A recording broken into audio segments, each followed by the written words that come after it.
अस्सलाम वालेकुम, thank you for watching my channel. आज हम बनाने जा रहे हैं बहुत ही मज़ेदार सी आलू बुखारे की चटनी, जो सिंपल घर के मसालों से बनेगी। बहुत ही मज़ेदार सी खट्टी मीठी आलू बुखारे की चटनी। चलते हैं इंग्रेडिएंट्स की तरफ।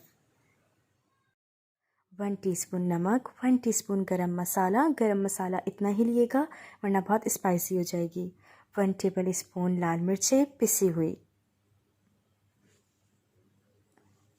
1 कप हम शुगर लेंगे। आप चाहें तो थोड़ी कम कर सकते हैं।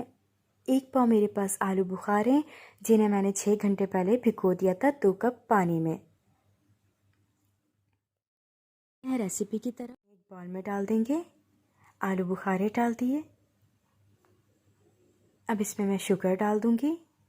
शुगर आप 4 टेबल स्पून कम कर सकते हैं अगर आपको मीठा कम पसंद है, अदरवाइज़ 1 कप इनफ है। इसमें मैं अब मसाले डाल दूंगी।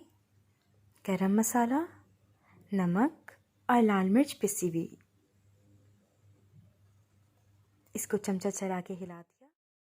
सब चीज़ें मैंने इसमें मिक्स कर दी हैं। मिक्स करने के बाद इसे चूल्हे पे रख दिया। तेज़ आंच पर उबाल आने का इंतज़ार करेंगे और उबाल आ जाने के बाद आंच बिल्कुल हल्की कर कर इसे आधे घंटे तक पकने देंगे। बिल्कुल भी नहीं इसे छेड़ेंगे और आधे घंटे के बाद देखेंगे।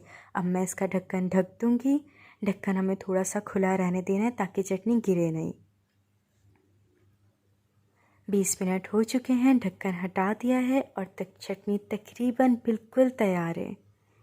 जैसे कि आप देख सकते हैं कि चटनी बहुत ही लाजवाब बन चुकी है। अगर आप इसे गाढ़ा करना चाहते हैं घुटा हुआ तो 10 मिनट और पका लें, लेकिन इसकी बिल्कुल ज़रूरत नहीं है क्योंकि आधा घंटा रखने में ये थोड़ी गाढ़ी हो जाती है। पिक्चर्स मैंने अटैच कर दी हैं आधे घंटे बाद की, वो आप देख सकते हैं।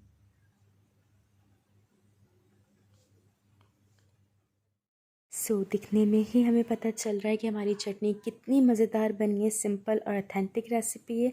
आप लोग प्लीज़ ट्राई करें और कमेंट में मुझे ज़रूर बताइएगा कि आपकी चटनी कैसे बनी।